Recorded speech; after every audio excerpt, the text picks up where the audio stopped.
Pops and I are just at the shop here cleaning up this blower. Looking a lot better now, getting some paint on it. It's, I think we're gonna get rid of these ones, get the whole fleet going with the Cyclones. And yeah, so we got this back scraper straightened out here, it's looking good. I was working on that.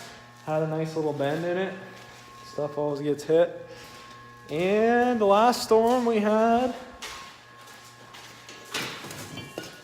nice little 3-point hitch arm break in half on us. So that's always fun. Here it is. Nice little snap right there. Right where the pin goes through there. So appreciate that, leaving us stranded on the side of the road.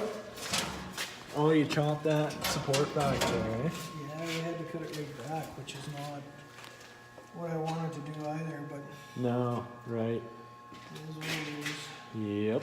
So yeah, here she is. And we got a flat on the other 4066 last storm. So that's always And the good. worst part is, it's not even a flat, it's a busted, Oh yeah, busted rim, not even a flat.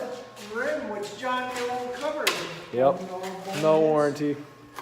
After 2 years.